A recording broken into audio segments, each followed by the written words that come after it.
Les années 1830, les Français qui partaient là-bas, qui étaient envoyés en tant que militaires pour conquérir l'Algérie, c'était pas la même époque qu'aujourd'hui, c'est-à-dire qu'ils n'avaient pas les mêmes blocages, ils avaient des carnets et ils racontaient assez naturellement tout ce qu'ils faisaient. J'aurais voulu lire un tout petit passage qui montre avec quelle décontraction ils racontaient leurs exploits.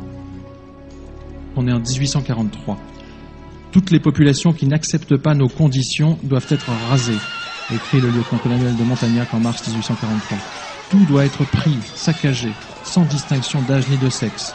L'herbe ne doit plus pousser où l'armée française a mis le pied. Qui veut la fin veut les moyens, quoi qu'en disent nos philanthropes. Tous les bons militaires que j'ai l'honneur de commander sont prévenus par moi-même que s'il leur arrive de m'amener un arabe vivant, ils recevront une volée de coups de plat de sabre.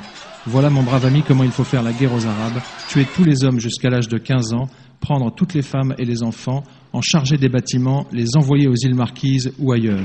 En un mot, anéantir tout ce qui ne rampe pas devant nous comme des chiens.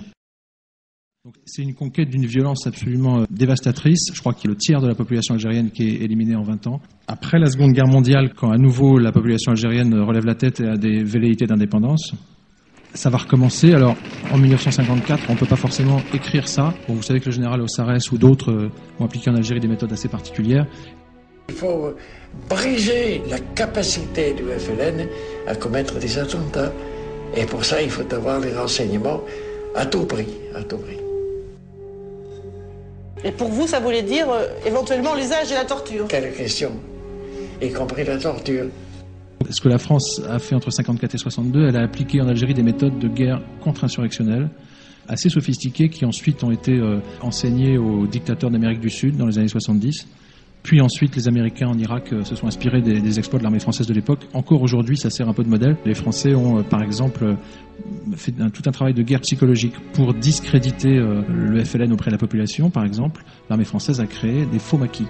Faux maquis, de types qui se présentaient comme des gars du FLN et qui en fait massacraient des villages et se comportaient de manière scandaleuse, ce qui permettait d'essayer de retourner la population. Ces méthodes de guerre psychologique assez particulières ont été vachement développées par la France.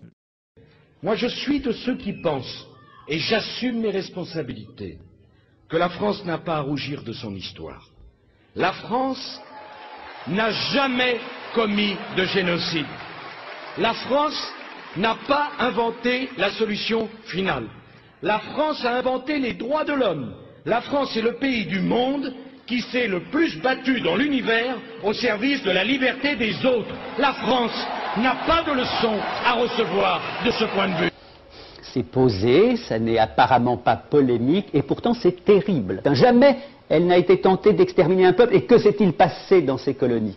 Chaque mot compte chez Sarkozy. Il sait qu'il est en train de faire en sorte que d'un trait de plume puisse être rayé justement ce que des années et des années de réflexion, de travail d'historien, de discussion entre les victimes et parfois leurs anciens bourreaux avaient permis d'obtenir, c'est-à-dire justement de regarder en face l'histoire de France. Ce qui est terrible, c'est qu'il dit nous n'avons jamais commis de génocide et qu'à partir de là, il permet non pas à la France de se réconcilier avec elle-même, mais au pire moment de la France de retrouver leur dignité. Il sait ce qu'il fait, il sait qu'en disant pas de repentance, il dit en fait pas de vérité sur ce que nous avons fait. Je trouve terrible ces propos parce qu'en effet, cet homme, simplement au nom du bon sens, est en train de faire en sorte que la France oublie qu'elle a été à un moment donné indigne d'elle-même.